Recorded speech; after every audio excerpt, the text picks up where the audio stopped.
What is up, guys? Welcome back to another BD Outdoors weekly roundup. In this episode, I'm going to report on what's been going on out there, as well as show you what to bring or add on to your offshore arsenal.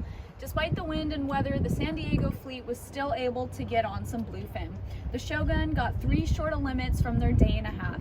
The Polaris Supreme called in from a day and a half with limits of mixed grade bluefin up to 100 pounds. The Pacifica returned from their trip with 23 bluefin up to 80 pounds. The Daiwa Pacific took advantage of tuna in the 30 to 50 pound range, and the Pacific Queen came back with limits of bluefin earlier this week.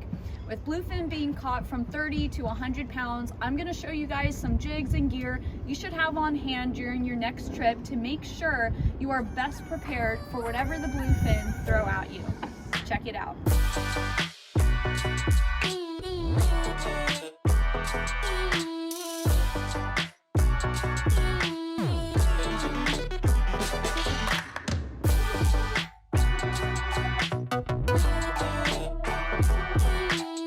So to start, I have a 400 gram knife jig from West Coast Jiggers, and this is already rigged up with 200 pound fluoro on there ready to go.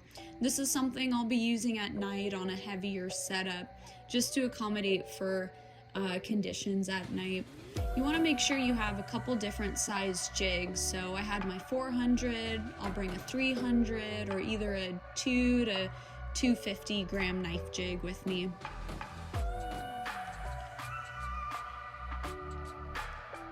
Depending on if there's little to no current, I'll put down a wiggle rider. This one's a 180 gram.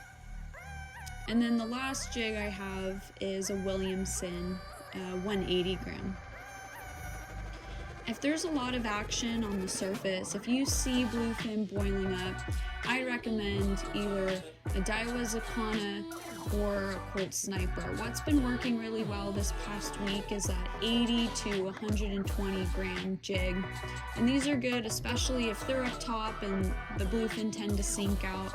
Let your line drop down a little bit further. And lastly, I have a Chrome 6X Junior. Thanks for watching this week's video, and I'll check in with you guys next week.